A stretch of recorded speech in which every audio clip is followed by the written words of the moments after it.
Gordon, you're looking pretty energetic for someone who got in last night at 2 a.m., 3 a.m. Uh, What time did your flight land? I didn't get into my apartment until like 2:45 a.m. And long travel day. It was probably an 8 to 9 hour travel day. Not fun. Anyway, I'm here. I'm ready to go. 9 a.m. sharp. I'm up. I'm alert. I'm eating. What are you I eating? probably What shouldn't are have you said eating? this. I'm eating peanut butter bites I got from the airport last night because I had nothing to eat. Okay. Finishing them off to Wow. get some sugar in me going to keep me alert. So I'm ready to go. It's been a rough one for Gordon. But this was a work trip, we Yes. should say. This was not you just going out and gallivanting across the country Yeah. for fun. Do you want to tell people where you were and who you saw, or are you keeping that a secret? Maybe keep that a secret. People get excited. We basically got 3 new workout Wednesdays on the docket.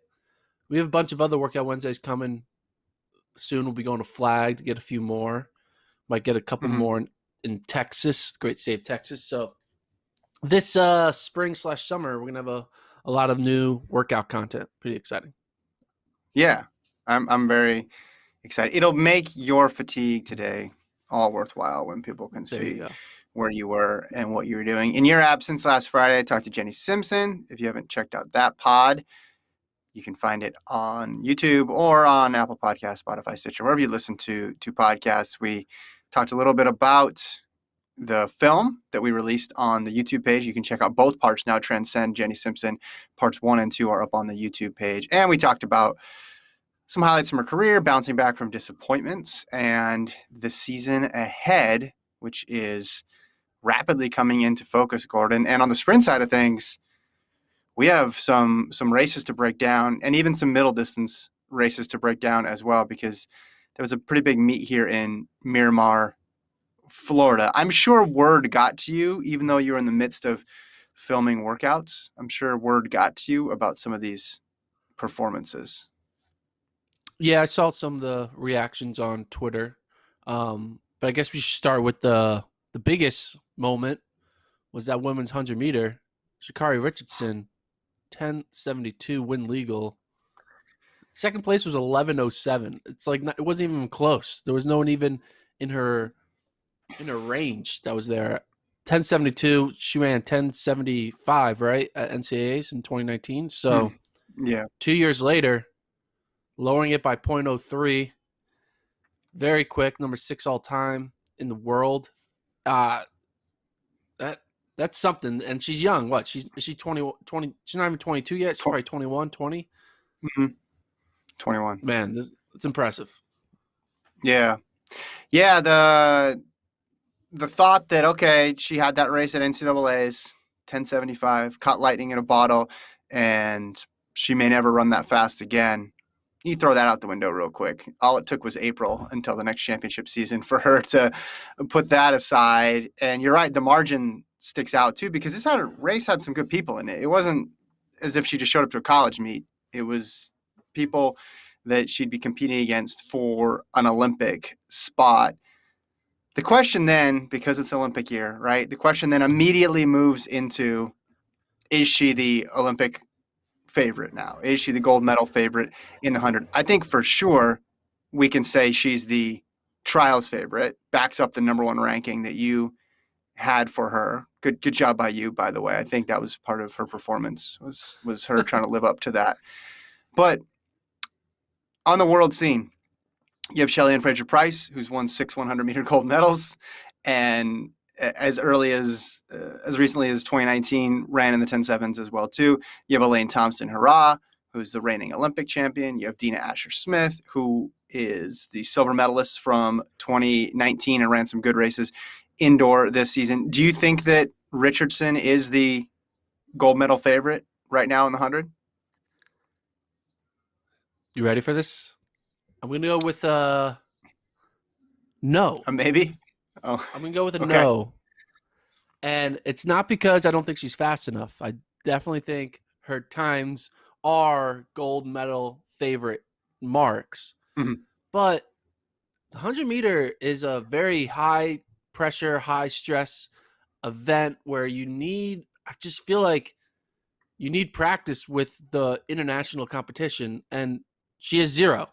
Mhm. Whenever she's only run her fast races on home soil. She's only run her fast races in like non-international type, like big, like, because when she ran her Diamond League at Pre, she kind of fell apart. When she ran her USA, she didn't run as well. So I know she's not the same as those performances she had after NCAAs in 2019, but Mhm. it's just kind of like the LeBron factor, right? You're gonna have the Utah Jazz, they're hot, they're winning, but LeBron's gonna show up when it matters most in the playoffs, even if LeBron isn't running 10-7-2. LeBron's gonna show up and run 10-7, 10-8 when it counts most. And that's what I think about Shelly-Ann Fraser-Price, Elaine Thompson, Dina Asher-Smith. They might not be going out running 10-7-2, but they have the pedigree and the veteran presence to be prepared for, the 3 rounds in the 100 meters in Tokyo. So if she would win, I wouldn't be surprised. But this is one of those things where you're not allowed to be labeled the favorite until you do something at the international level. But she'll go out, she'll win this year, and then she'll be the favorite for the rest of her career. But until then, so you're picking her, but she's not the favorite. You're picking her, but she's not the favorite. Correct. Trying to make sure Okay. the money line works out in my favor too. So Let me ask you this: out of everybody in the women's 100 right now, who would you be least surprised if you found out they won the 100-meter gold in July? Least surprised? Yes. If we could hit the fast forward button and I could say, hey, Gordon, I have the women's 100-meter results. This person won. Who would elicit the least? Right. And I feel the same way. That has to be, because she's done it 6 times before. You're right. She has a LeBron factor. You mentioned those other people, and they're great, and they have medals to their name and gold medals to their name. But Shelly-Ann Fraser-Price is the LeBron of this event. She's the Usain Bolt of this event. She's the Shelly-Ann Fraser-Price of this event, which is she puts her. I mean, you look at her track record; it is pretty crazy. Just the gold medals that she's run off race after major championship after major championship, 6 of them, and there was a break in there, right? 16 and 17 didn't get gold, and then comes back in 19, and in 19 she looked like she was just getting started, basically. Like she looked strong. She was winning those things going away. I went back and forth on the favorite thing because it is tough. You run a time like 10:72 that so few people have done, and you say maybe that elevates you to a higher plane where things like major championship experience don't factor in as much. Because I think if she ran, let's just say she ran 10:68, right? There has to be a time at which she could have run where we would have said, I don't care what anybody has done in the past. She's the future, and this summer she's going to beat everybody. Just look at the marks. But you're right. It's right on that borderline there where Fraser-Price has done enough and not done enough recently. Because last year Fraser-Price was in pretty good shape to where you'd say, okay, Shelly-Ann Fraser-Price goes into these Olympic Games as the favorite right now. Now, what if, here's another hypothetical for you. And I mentioned anybody watching, we're live on YouTube right now, in the chat. Let us know what you think. What if, let's say 3 weeks from now, Fraser-Price runs 100 and she wins it and she runs 11:05? Would that change your opinion? No, not yet.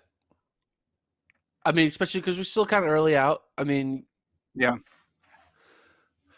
I mean, there will be a point if we're heading into the Tokyo Olympic Games and she has a full 0.2 lead on everyone else. Yeah. I will be a little more. It's just one of those things where I know, dare I say it, like maybe she could have broke the world record, and I still would be like, hey, championship racing, anything can happen. Because we see this all the time where people have the best PB in any race, a more phenomenal PB than everyone in the field, and then they don't win. It's not always the person with the best season's best that wins a championship race. Yes, it happens. Mm-hmm. There are times when it does happen, but it's not a Yeah. guarantee. And because it's not a guarantee, you just have to account for the fastest person doesn't always win. And sometimes it's the person who's most championship ready. And Shelly Fraser-Pryce, 6 times she's been championship ready. She has the pedigree. Sha'Carri Richardson literally will be making her global championship debut. So it's like, yeah.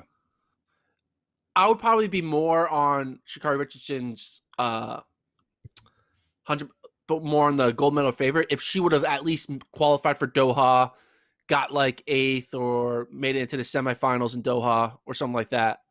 Then I would be like, okay, she's done it. She's been there. But this will be her first time. And it's just like, you never know what can happen. Now, again, if she would win, I would not be surprised because 10.72 is 10.72. But until Shelly Ann Fraser, you can't dethrone the queen until the queen dethrones herself. So you have to.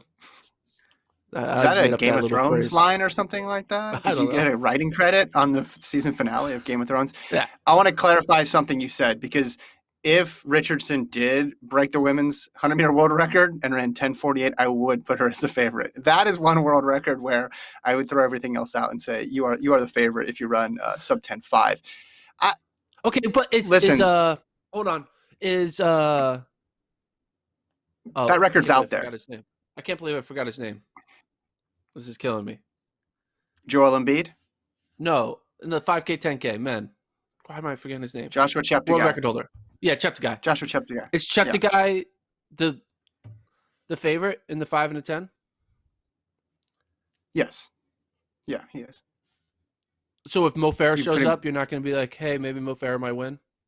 No, I'm not. No, I don't think Cheptegei. I think Cheptegei's favorite. Not because the world record, all the other stuff. Listen, there's world records, and then there's the women's 100 and 200 meter world records. They're a cut above. Like, that's a little different than breaking Bekele's record. But here's what also can happen with Sha'Carri Richardson. She can also run faster than this. She could continue to improve. This could just be the beginning. We also have to hold that out as a possibility. After the 10.75 in Austin a couple of years ago, you're like, oh man, well, that's going to be the apex of her season, and it ended up being her season. But this is a different year. So there's a possibility that she runs 10.72 in April. She's not peaking for April, and she starts running sub 10.7.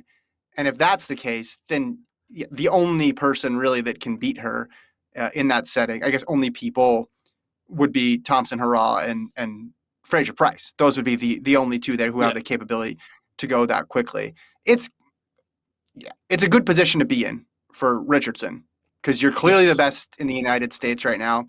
You had you backed up the 10.75. You're far and away the fastest in the world this year, and now everybody else needs to respond. We got a comment on the chat here from Gregory. Says Kenny Harrison had a similar experience. Time doesn't equal ability to compete in the championships. Yeah, exactly. There you go. Broke the world. Didn't make the team. Broke the world record. Absolutely. And especially in something like you brought it up before, which I think is a good point. As nerve-wracking and as short as the 100-meter hurdles, 110 hurdles, like one tiny little mistake and the race is basically over for you. You rush your start, you get out, and don't do what you're supposed to do in those first 30 meters. Something goes wrong, you're distracted, it's like gone. Just like that. Like the difference between 10.7 and 10.9 is one minor error.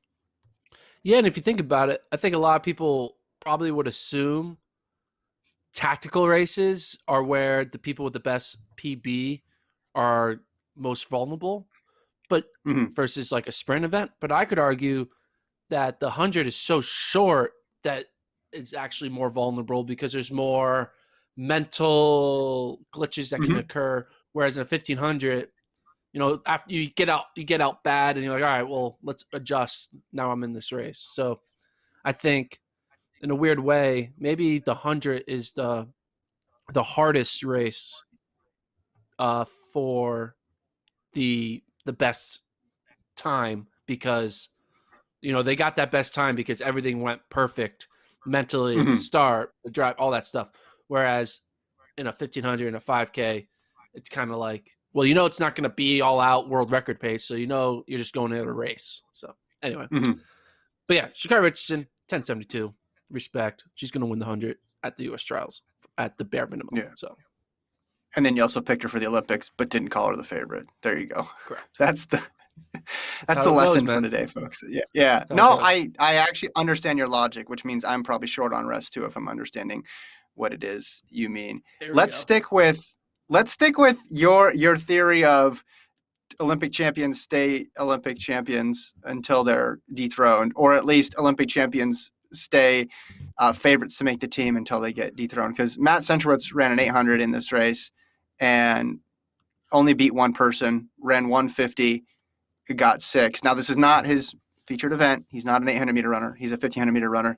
Last week, we talked about how you still had him number 1 in the U.S. I agree with you there. Does Centro's run in Florida in this meet change anything to you? So this is one of those situations where I kind of would prefer to plead the fifth and not really have a take, because I don't want to be wrong either way, because I don't want to be wrong in doubting him, because then it's like, look at you, you doubted the Olympic champion. But I also don't want to be wrong in saying, no, he's still got it, and be like, dude, why you keep on thinking this guy who is sucking in all of his races is the favorite? That's disrespectful to the young guns, to the Josh Thompsons and the Craig Engels of this world. So either way, I'm going to be wrong. Tell me what's in your heart. Tell me what's in my heart.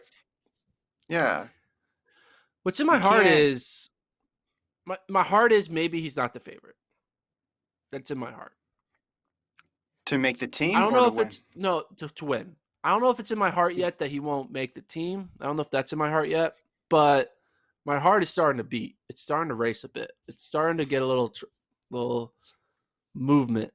And I just wish that he would have another race so I could just see him do something good so that I can put everything to the rest. Because right now, what's the most recent thing we can lean on that's like, okay, you're still have it? I guess it's his 5K against Cole Hawker. Is that the most recent thing we can lean on? 1332. Yeah, 1332. If you want to go back to 2019, you can find some really good performances, because then he ran 13 flat, made the final in Doha, ran 332. But that's 2 years ago now, or a year and 9 months, or a year and a half, something like that. Doesn't 2019 feel like last fall? It does, and that's why I'm having problems. And I'm wondering if athletes feel the same way. Because if athletes are feeling the same way, they're in for a rude awakening when they find out it's actually 2021. But I've been giving athletes credit and teams credit a lot of times for things they've done in 2019 as 2020, just because I've gotten my years mixed up. I don't know. What do you think? I think it means nothing. I think it means nothing at all. I think, listen, he may not be the favorite. He may not make the team, but it's not going to be because of an 800-meter race in April, the beginning of April. That's not it. It's Nick Willis had a good thread about it. It's just like when 1,500-meter guys drop down and run 800s, you don't know what they're really trying to get out of it. You don't know where they're at in their training. I mean, Centro's never been a dynamic 800-meter runner. His PB 144.62, but he hasn't necessarily been like cranking out the 800s throughout his career. I mean, it's a good sign that he's healthy and racing still. Again, I'm giving a lot of credit towards 2019 and that 13 flat 5K to show, hey, he's still in good shape. And if you run 13 flat, you can put out a pretty good 1,500. But we got a question here from Christian. Do you guys think Centro has more of a future in the 5K or the 15? I still think it's 15 because the acceleration over that last lap is what separates Centro. And then you look at the fields. I talked about this last week too. Yeah. If the men's 15 right now in the U.S. look like the men's 8, then you could say you got an issue on your hands, Centro, but it doesn't. The men's 15 right now is filled with a lot of people who don't have the standard and a lot of very young people and a couple guys in the middle who Centro has raced before and is probably pretty comfortable racing again, like Engels, and knows their tendencies. And Thompson. So, and Thompson, exactly, who's literally his training partner. He's gonna figure that one out. Where I'd be worried is, okay, if he runs 150, is his speed just gone? But I don't think his speed just disappeared in a year. Because in that 332 against Hawker, the one thing he did have was a pretty good close. Granted, it was in a 5K. It wasn't in a 1500, but he had a pretty good close. Yeah, and looking back, Hawker is actually now considered a top 3, top 4 guy in the U.S., so that kick against him looks more respectable. Looks better, right? Yeah. You know, yeah, it's one of those things. That's one of the things that the sports is confusing is you don't know. I just wish you could look at races and times and just be able to know what that means. But the fact that a pro could be like coming off a different, they could have been doing a workout before or after. They could be approaching it where like, hey, we want you to only run the first 400 in a certain time and then try to run as fast as you can after and try to make it feel like the last 800 of a 1500 as opposed to the first 800 of an 800, Yeah. Like where he's like, I'm looking prepare for I'm looking back to 2019 because let's just throw 2020 out. He didn't race. Centro didn't race until June 30th in 2019. He debuted at Pre, if I'm looking at this correctly. Everyone was talking about, is he injured? That was like the big question. He essentially debuted less than a month before U.S. Championships in 2019. Kind of reminds me of, was it Simmons's 2015 when he waited to race, and then he ended up winning USA's that year. Not to say you can't lose it that quickly, but I think he's good at getting sharp right time and knowing exactly what he needs to do. And again, if we do the test that we did with Fraser Price, who's the person you'd be least shocked made the Olympic team? It would be from the U.S. It would be Matt Centrowitz for the 1500. I feel like Matt Centrowitz's season this year is like a decathlon, where like in a decathlon you have a bunch of different events and you're good and bad in certain ones, and you don't really know if you truly are going to put up a good result until like the 7th or 8th event, because there's going to be a lot of fluctuation in those first 6 events. You might have a bad shot put, a good hurdle, this, that. And I just feel like I can't really have a pulse on Centro until I get to that 7th, 8th decathlon event where I'll know, like, all right, he's actually in it when he enters the 1500 at the trials. Because you end the decathlon with the 1500, he'll end his decathlon with the 1500 at the trials. We are just currently in the shot put phase where, like, yeah, we don't expect you to throw 20 meters in the shot put. It's okay. So, but maybe he threw 13 meters and he should have thrown 14, and we just don't know that yet. And we'll kind of look back and be like, hey, that 800 showed they didn't have a kick, but we don't know that yet. Sure. We'll know that in retrospect. So he's run plenty of 800s that were not as fast as you'd think he'd be able to run. You look at his all-time marks here. I mean, he's run a lot of, as I mentioned, he's run 144 before, run a lot of 146s, 147s, which again, I know that's different than a 150, but it's not as if he was cranking out consistent 145s every single year. Would you have been, and this is the weird thing about track, would you have been more confident if he just didn't race and then we didn't have any data about him?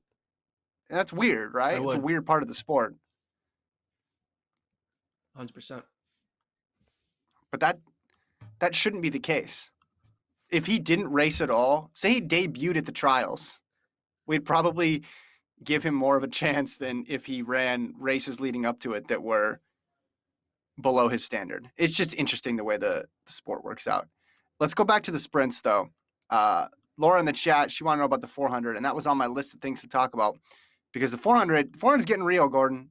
Women's 400 in the United States, and I'm excited about it. We talked last week about that event. You had two women break 50 in this race. Shamir Little, what a spring for Shamir Little. Back-to-back PRs in the open quarter, 49.91. Quinair Hayes, 49.92. And then Kendall Ellis, 50.4. And for the men, on the men's side of things, Justin Robinson, just 1 year out of high school, he wins the thing, runs 45.23 ahead of Will London's 45.31. So some shuffling, I think, about to happen in that 400 for both the men and the women in the U.S. Yeah, start the women. I mean, again, we mentioned the U.S. women's 4x4 could just be a bunch of non-400 meter runners and Little, Muhammad, Mo, and McLaughlin.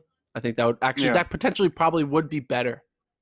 I think that team might actually beat the other 4 best 400 meter runners.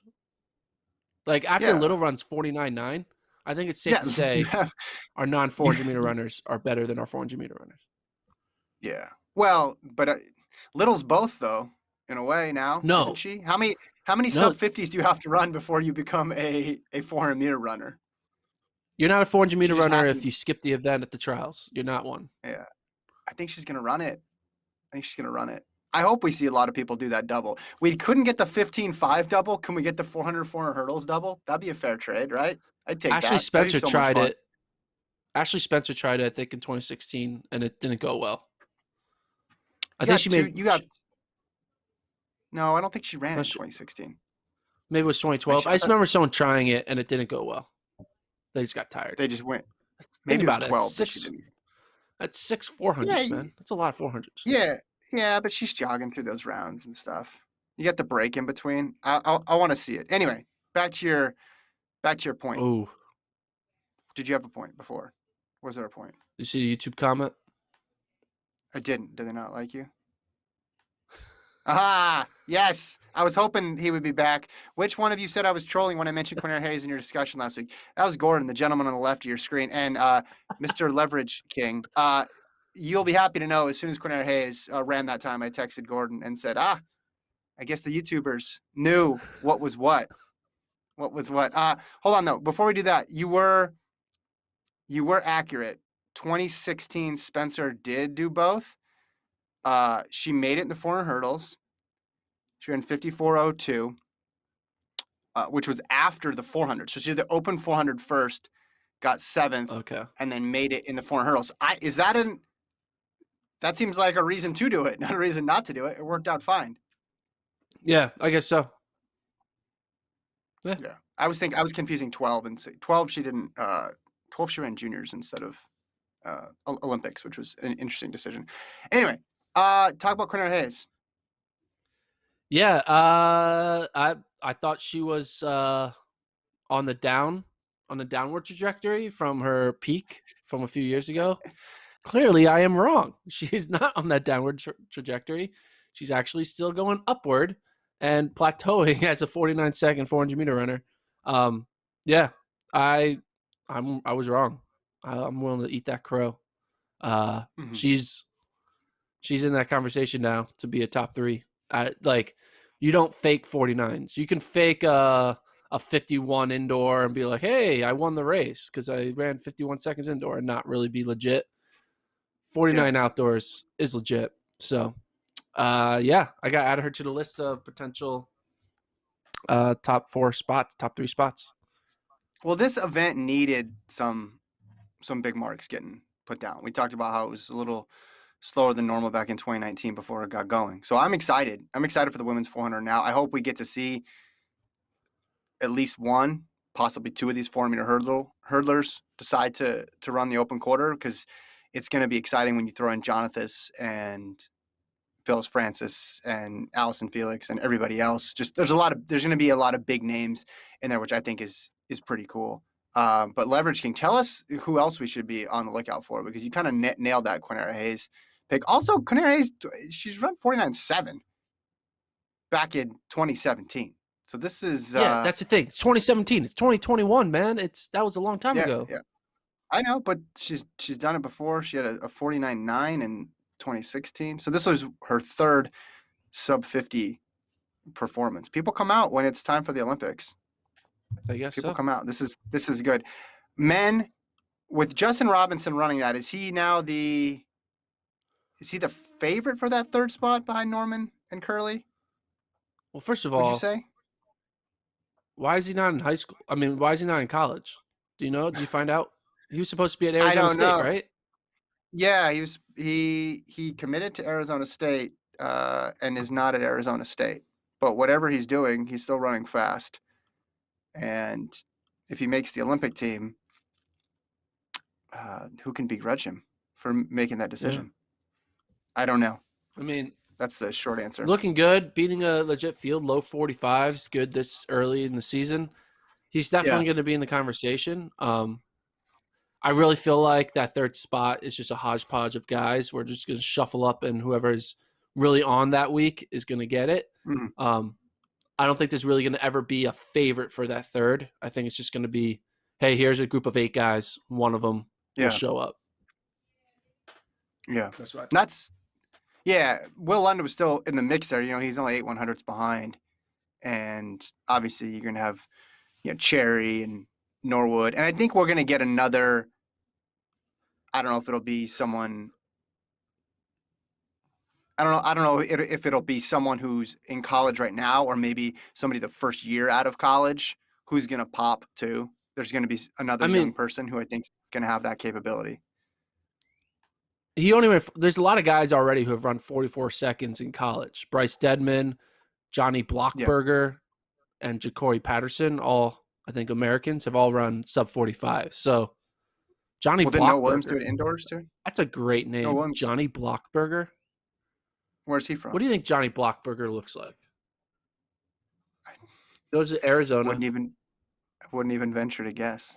Is he American? Well, if he's going to compete at the Olympic trials, I think he's from Arizona. Johnny, It's from he doesn't look like a Johnny Blockberger, I would say. Okay. He looks like a young Leverage kid. King says Lena Irby's winning the trials, according to Leverage King. So Lena Irby's winning trials? No, I don't believe that. Yeah. Well, you're going to be you keep doubling down here. I'm doubling down. What about you forgot Noah Williams? Sub 45 indoors. Yeah, indoors, man. Come on, do something outdoors. Get back to me. But you'd be faster. No indoor Olympics. Be faster outdoors. It's not all. I mean, tell that to the guy from who's the guy from Czech Republic? Oh, Pavel Maslak? Yeah. He's always good indoors, but he doesn't show up outdoors, so. Yeah, that's true. I'm just thinking if we're talking about sub 45, he did run sub 45, granted on a indoor track. 100, men's 100. A lot of people talking about Gatlin. People have opinions about Justin Gatlin. We know that for sure. 39 years old, runs 998, so gets another sub 10 clock and gets second in this race. And nobody's talking about the guy who got first in this race. And I'd like to take a moment to talk about the guy who got first in this race because Gatlin gets all the headlines. But Kyrie King, 997 PRs. It's a big run for him, former Oregon sprinter. And that just is another guy who is sub 10. So I looked it up, Gordon. Here's the list of people when you remove Christian Coleman, you remove Michael Norman. So the people we think who are going to be racing in Eugene who have run under 10 in 2019, 2020, or 21. So you have Lyles. Win legal? Bromell. Yes. Lyles, Bromell, Isaiah Young, Mike Rogers, Cravon Gillespie, Justin Gatlin, Ronnie Baker, and now Kyrie King. So there's a group of 8 right there who have done it before. And there's going to be more that will be added to that list. There's going to be some college kids. I can see Terrence Laird breaking 10, Bowling, the Micaiah Williams. There's going to be some others in that sub. There's some good seniors around there that can probably sneak under 10. It's going to be a lot. There's going to be a lot of sub 10 guys going into Eugene. Did it surprise you that Gatlin went under 10 again? Well, what this race did for me for Gatlin is it confirmed that he's going to make the team because you don't run. It shows that he's fit. He hasn't lost a step yet. He's in the range with the young guys. He runs 998. if he would have ran like 10-10 here and got like fifth in the race, I would be like, Okay. oh, he might the wheels might be falling off, but he's right in there with Kyrie. You have to just assume he's going to be, he's the ultimate like LeBron to show up when it matters most, right? So he's gonna. I know people might not like that. I just equated Justin Gatlin to LeBron James, but you know what I'm trying to Too many. say. We're only allowed one LeBron comparison an episode, and we used that in Okay, the first 10 minutes, so you can't do that's that. true. Wait, so you have your team then? You have your team because you're not going to put Lyles off the team, and you're not going to put Trevor Brunell Yeah, off the team. So you have the team. Gatlin was the question mark, and now Okay. he's not anymore. I think people are fighting for get that relay spot. They want to be in that top 6 so they can call themselves an Olympian. So the question is, can you finish top 6? So then you're in the relay pool. But the team that's going to be running individually, I think, is going to be Lyles, Bromell, and Gatlin. Okay. I am not, for the record, ending the race for the men's 100. I still think it's open here, and particularly that third spot. I'm not counting out Ronnie Baker yet. I'm not counting out any of those sub 10 guys. Come on, that's crazy. That's crazy to end it right now. I get it. You're saying Gatlin's only going to get better from here, and he's going to perform when it matters because that's what he's done before. But you probably thought the same thing about Bolt in 2017, and that didn't work out for him. And it's a difference, though, of not being the world champion versus not being top 3 in the U.S. Fair point. That is different. Those are two different standards. I get it. I just think when you're racing only for one spot, which is what we think is going to happen, because we have no reason really to doubt at this point Lyles or Bromell being ready for the trials in a couple months, unless there's an injury that pops up that we don't know about, and you're just racing for one spot, it's going to be tough. And everybody's getting older. That's not breaking news. It's just the way the world works. So, I mean, every race is just one more race in his legs, right? And at some point, he's going to have to slow down. I could also see, now that I think about it more, Gatlin, he's had all the accolades individually. He could be just like, hey, I just want to be in the Olympics, so top 6 is all I really need, so he can be in the relay, right? Maybe that's like his he'll be all right if he gets like 5th and then he's on the relay pool. And I think he wants to more make I mean, I'm sure he would take that as opposed to not making the team, but I think he wants to make the team. I think he still thinks he could probably win the thing. He's probably going to be the first 50-year-old to ever break 10. Let's just be honest. It just seems like where we're headed at this point. I was looking that up because he broke 10 at 39. Kim Collins still has that record, right? Yeah. Age 40, he broke 10. Yeah. So I wonder if he's going for that. I don't think so, because Gatlin, though, isn't he? He says he's shutting it down after this year, right? That was the plan. He's not doing Eugene. Yeah. Do you think if he wins a medal, he's going to stop? That's what he said. More year? Yeah, I mean, that's true. You can say that all the time, right? Eventually, you got to turn it off, right? Bolt did it. You just got to turn it off. Okay. Let's see. What other highlights here? Kenny Harrison, talked about her before, 12:38, windy. Grant Holloway, 13:04 with some wind at his back.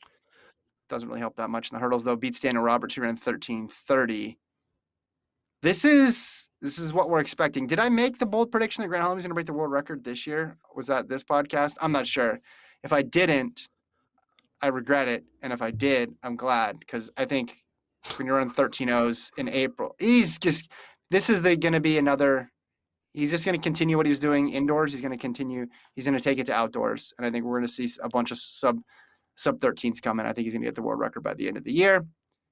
Kenny Bednarek, 1965, with a plus 0.4. Man, he's got like a list. He's got a long list of windy performances. Kenny B. Remember JUCO prelims, 1948, with that plus 6 behind him?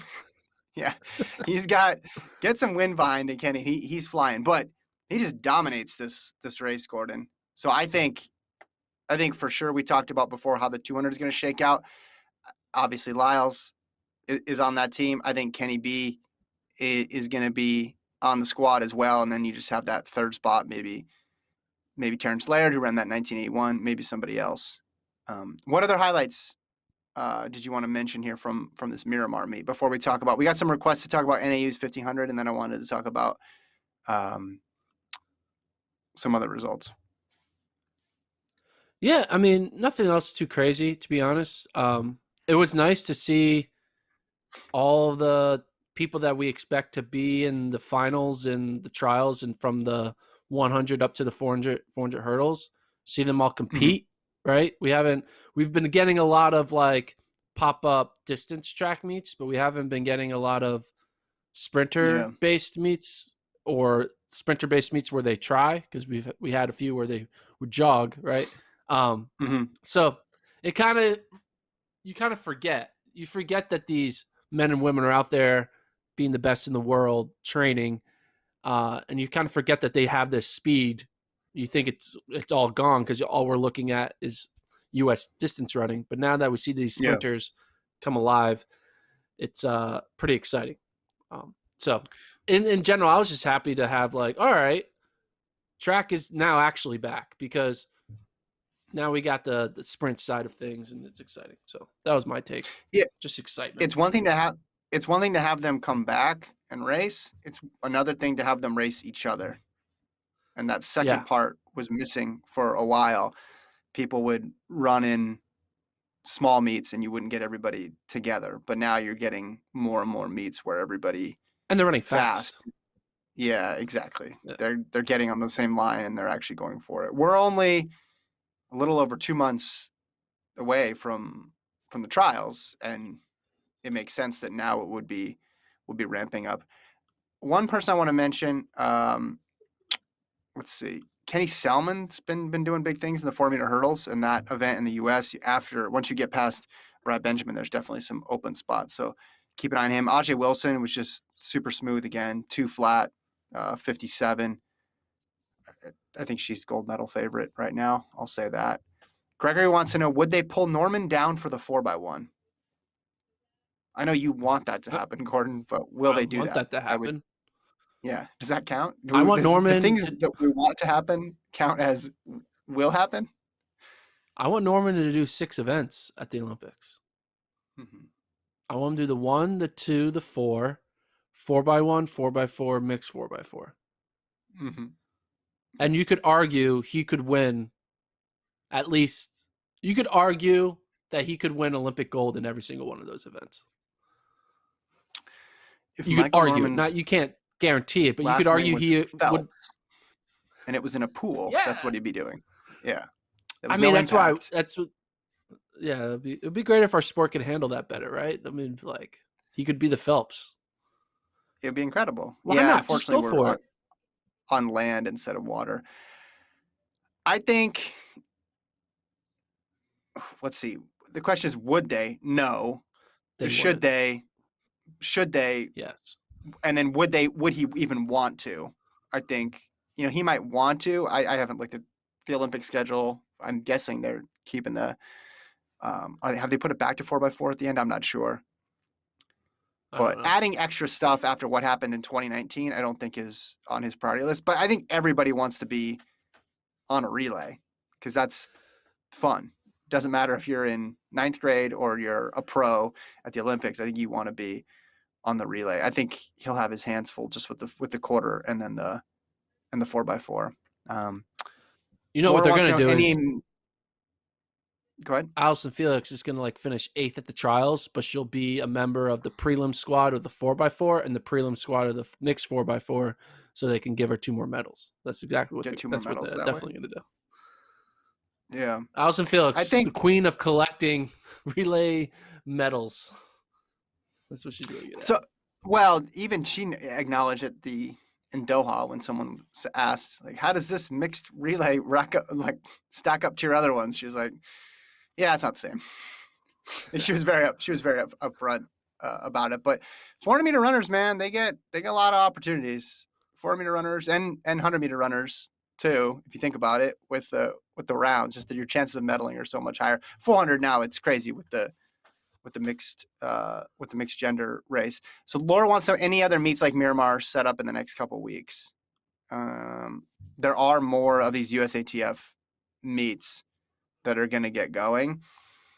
I don't know if we're going to get the same level of athletes concentrated in one, but I do think with the Diamond League starting later and people's hesitancy to travel, athletes' hesitancy to travel, especially with all the uncertainty about do you have to quarantine, do you have to do this, do you have to do that, it would make sense that you're going to see people congregate at these meets. Is that the sense that you're getting?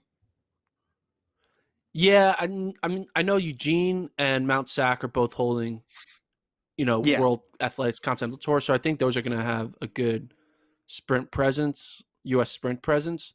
And there is one more USATF sprint meet in Texas, or two more in Texas Mm-hmm. in May. So I think we will still see some. I think basically all the Americans are just going to dot, instead of going to the Rabat Diamond League or the Doha Diamond League or even the Rome Diamond League. Mm-hmm. I think they're just going to kind of take it easy and be like, hey, let's just do our own local meets until we get to let's not go international until after the trials, the whole COVID restrictions and quarantining and all that stuff. Yeah, you don't want to have your training get interrupted. I'm trying to pull up Bryce Hoppel's post. I know he's not a sprinter, but he put his whole schedule out, which is, I know that's a Where's he rare running? thing. It's a rare thing in track and field to have a schedule, but he did it. So I'll read his. This might be instructive This is for other exciting. people. So he's running. I'm reporting Bryce Hoppel's schedule per his Instagram. Here we go. Write this down, everybody. April 24th, Eugene. So that's the Continental Tour, Yep. Oregon. Was that the Oregon Relay on top of the Oregon Invite? What do they call It's that connected now? to the Oregon Relays. It's connected to the Oregon Okay. Relays. Yeah. Yeah. May 1st, Lawrence, Kansas. So that's probably are the Kansas Relays all the way back to May 1st, or is that just a small? I He's don't from know. Kansas. I mean, he went to Kansas, so Yeah. that's why. Okay. May 9th, Los Angeles. May 9th, Los Angeles. So that's probably Mount That's listed. Sac. That's Mount Yeah. Sac. May 23rd, Boston. Yeah. Boston Boost Games. Which is okay. Then June 6th, Prairie View. That's in Texas. So that's another Okay. Continental Tour or USATF meet. Yeah. And then the trials. He is racing 5 times between now and the trials. Again, don't know if he is racing more than most people or if he represents the average, but yeah, he's going to be going to four of these USATF meets and then one meet in Kansas, which makes sense. Yeah. Yeah. All right, NAU 1500. Someone in the chat wanted to know what you thought. Yeah, Grijalva clearly has great wheels. He has a kick, and I think that kind of showed What did that he he run? is You got to going to tell people be. what he Oh, he you got to ran tell people what he actually 3:39. ran. Okay. I mean, 3:39, closing like 56. He looked good. I mean, I have him as a favorite in the 5K. I think this is a performance that, confirms that. Doesn't like over confirm it, under confirm it. Kind of just like checks a box. I will be excited when the NAU guys go for their qualifying 5K, 10K times, which I don't know when that'll be. It'll be end of this month, I'm guessing. But yeah, I mean, outside of Grijalva, the other guys kind of didn't run as fast. I mean, Nico Young ran 344, 345. I was though impressed by some other college kids. Ilya Kipsang ran 336 flat solo. That's hard to do. He did it all by himself. Maybe he had No a rabbit? pacer, but Okay. maybe he had a rabbit. But like 336 flat, that's no joke. And then Ithanis Kyoko of Campbell ran a sub 1330, which once again adds to the narrative that the 5K this year is incredibly deep. That just like another guy out there on the East Coast is like, yeah, I'm going to run sub 1330. Let's add to the party. You could be like a What are we at 1329 guy and be like 12th in the nation now. It's insane. What are we at now for total sub 1330s? Do we have that list? Oh, I don't know. Let me see. I don't have that list. I'm pulling it up right now to see. That's a lot. I want to, yeah. So that's Kyoko, 5. we're at 5 now. Herrera, 3 BYUs, and Kyoko. We're at 5 now, but Again, there's a lot more to come yeah, with I the was gonna Iowa say that State does guys, that's the not a, Oregon, NAU. Yeah. yeah, I was gonna say that does not include. I'm scrolling down here. I don't see anybody, and I think some of those Stanford in their opener running Stanford guys in their opener running 1340s. It's not crazy that they could drop a little bit more time. Yeah. Well, I don't think they All right, will. that I was think they'll college. kind of just lock. I think they'll just lock in. They're not trying to run. I think they're just gonna not run the 5K again until Pac-12s and NCAAs. So Mm-hmm. I don't think people will lower time from 1340 down to 1320s. I think it's more about the people like the Edwin Kurgats and Kiptus who haven't run it at all, who will just debut with the 1320. Mm-hmm.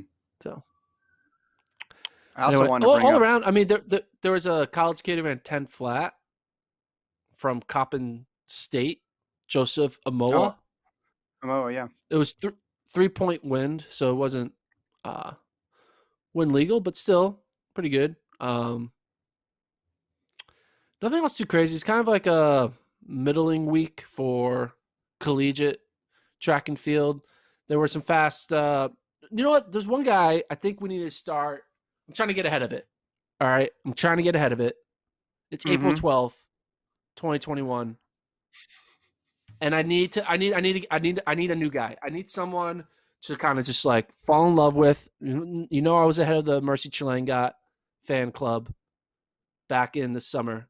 I need a new fan club because she's now graduated to like elite status, and I can't act She's like got a title. She doesn't need the Gordon hype she anymore. doesn't need my support. But I have Yeah. a new one. It's a sophomore runner. Do you want to try to guess who it is Sure. or no? Okay, distance sophomore. Distance sophomore, man or woman? Man, Who is Gordon thinking about now? Let's see. it's a Is great this like a podcast prominent material. person? Is it? No, Well, under the it's radar. not. Okay. No, but I'm saying. Under Oh, well, is it the Miami of Ohio kid who almost beat yeah, Charlie Hunter? Yeah. yeah. Okay. Finley Finley. McLear, man. That was a cool race at NCAA's. Like he thought he had it, and Charlie Hunter got him at the line, and then they had to wait to see, and he really put himself out there. So he's your new Mercy Chilangat. Yeah, because he showed that grit kind of coming out of nowhere. Runs a 145 indoors, almost wins, Mm-hmm. and then now his outdoor season, he runs a 147 and then a 146. He's currently the national leader. I just Yeah. feel like he is like has that momentum. He has that chip of like, hey, I almost had it. You know, no one's really thinking about Finley McLear, right? He Yeah. sounds like a character from Back to the Future. You know, so it's like I'm excited. I think this guy is going to have a wild outdoor season. He's going to maybe win NCAAs, but get second or third. I think he'll go into the trials, like find a way to make the final, and everyone's going to be like, who is this Finley McLear kid from Miami, Ohio, who is Well, currently I think people are gonna know who he is because he got second at NCAA's. I don't think people are gonna not know who he is. No, I mean, I think you know people what? I think people I'm gonna avoid this one. I'm gonna say this one doesn't count. You're one season too late on this. Sorry, you need to pick another no, person. Mercy I'm not one Chilangat season too late. Mercy Chilangat had not finished runner up and almost won a national title before you were hyping her. She had run what 1550 or something, and was on track to be the 16th person at NCAA's before the season got canceled. I think you can do better than. I mean, it's a good pick and it's a crazy story, but Well, I don't think it qualifies. you're not. Sorry. No, this counts. This is who I'm picking. You can't just tell me I can't have this person as my fan. I can't be a fan of this person. This is the guy. We're gonna get him on the podcast eventually Well, down the you road. can be a fan of him. You can be a fan of him. I'm just saying he's not. He doesn't fit the criteria. No, okay. How many people, if you ask people who follow the sport, track and field media, or whatever, if they said, "Give me your list of the top eight 800-meter runners in the U.S." None of them will put this guy on it. They wouldn't. He's not. I don't think he's American. Is he not? I think that's the problem. Damn, That's why no one would put him that on the ruins my list. thing. Is he not American? Dang it, He's he's not. not American. I'm looking at the chat here. He's not. So, yeah. But Well, why were you? I'm still a fan. I'm still a fan. He's gonna make the British trials, and he's gonna. Oh, that ruined it. Come on, maybe we can get him some citizenship. Do you know someone who's single? Get some marriage 20 years old going. here. And I thought you were talking about from an NCAA perspective. I didn't even think you were talking about it from the perspective of the Olympic trials. That's a different question because you're making him the comp to. You're making the comp he was gonna be the guy. He's my Jalangat. Olympic trials, but now he's Okay. not American. Yeah. Man, this segment went downhill quickly, but I'm still gonna be a fan. Still gonna be a fan. Shout out to Finley McLear. Shout out to Funky Jam dude who was fact checking this entire thing and I think thought it was very hilarious. Hey, I didn't know. Why is nobody talking Finley about McLear? this guy who's not an American finishing in top 8 in the trials? Why? Why is no one talking about Joshua Cheptegei being a threat in Eugene? Hey, are you excited for Shelly-Ann Fraser-Price and Sha'Carri Richardson to face off in the Olympic trials in the 100, Gordon? I get it. Low on I do want to say, guys. speaking of the 800, I sent you and Travis a video of a Texas A&M 800. Did you watch it? Yeah, I did. Dixon, man, that's the second bad race in a row for him. So I don't know what's going on there. I mean, Texas A&M as a whole, they got 3 solid guys up there. But right now he's like the 4th best guy in his own team, which is surprising. Yeah. So I'm not sure it's weird. What's going to happen. I feel like Dixon might not have it this year, and it's not really because he was like the sleeper, like college kid who could maybe sneak onto the Olympic team, but yeah, 100%. He hasn't. He's been running 151s and 152s and 150s. It's just like I don't know. It's kind of weird. And as I mentioned last year, well, when stuff shuts down, like when everything's shut down, obviously you're going to hear all the stories about the people who like, oh, the off year was actually good for them. And then there's going to be people who the off year was not good for, but we'll never know because if they do poorly, everyone, well, that was just an excuse. But there are going to be people who just, like 2021 did not work out for them, or maybe they got banged up. And in 2020, they were in great shape and we're heading for a big season. I don't know if he's one of them, but yeah, that did not look good. I mean, he took the lead and then everybody just flew by him on the backstretch. But the weird thing is, doesn't he always really run like insane 4x4 splits regardless? Yeah, maybe he's just better now at the 400. Like, yeah, I think he's going to end up running like the open 4 at NCAAs. Like, I just don't think he has the 800 like that every time he's in it for the first lap and he just like falls apart in the final 200. Yeah. And now back-to-back races, I think he's just going to be like, hey, transition to the 4, see if I can lower it down to the 45s, maybe find a way to make a relay pool at the Olympics. But he's definitely not in I'm a 145 to 143 guy anymore. He's not even close to that. Again, so maybe something crazy will happen, but yeah. Well, he had trouble before with championship races, and then he got better at it, but then Hoppel was there, so he couldn't beat Hoppel, which most people couldn't beat Hoppel in 2019. So that wasn't a bad thing by any stance. But he went into some championships where he was the favorite or expected to contend and didn't get it done. So you don't think we're going to see Dixon versus Finley McLear at the trials, like battling for that 3rd spot, is what you're saying? Yeah, we're going to actually either of them. One for eligibility reasons, the other one for qualifying reasons. Yeah. Yeah. Oh, actually, well, I guess he has a qualifying mark probably. Now that I think about it, so Devin could still run the trials 800, but I don't know if he'd want to do that. That wouldn't look good. So, maybe the 400. It's just interesting because he'd run those. He'd have an off race in the 8 and then come back and just run something insane in the 4x4. And you're like, all right, he's healthy. He's got to be healthy, and he's got the speed because he's splitting 43s on these things all the time.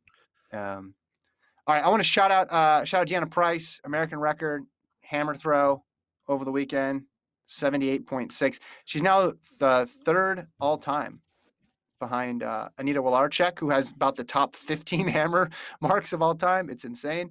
And then Betty Heidler, and then it's Deanna Price there with 78.60. So update your hammer rankings, Gordon. Actually, you probably had her number 1, I'm guessing. I think I had a number 1, so I don't need to update. Okay, you should. Nothing. You definitely should. YouTube page, like and subscribe, please, if you're on the YouTube page. And like I mentioned, the Jenny Simpson film is out. If you haven't watched it yet, you can watch it. We're going to release another one on Thursday, and we have not decided which one it's going to be yet. So if you have a preference, you go to FloTrack.org/films and tell us which one you'd like to see on the chat. Yeah, we'll be back on Wednesday. We'll do it live again on Wednesday, 9 a.m. Central, so you can put in the chat there which one you want to see, and maybe we will release that one in the coming weeks. But we're planning live the whole week, right? Monday, Wednesday, Friday, 9 a.m. Central. Is that the goal? Okay. Let's do it. Let's go. Okay. We'll be Gordon will be better rested on Wednesday, but we don't promise that the takes will be any more coherent. Oh man, I really want to clip American. I really want to clip you should. that. I really want to clip that section. Clip it. Whatever. Gordon thinks a U.S. British man is American. Anyway, roll the music. Subscribe. We're getting out of like, it. Yeah. Do everything. We'll see you guys Wednesday.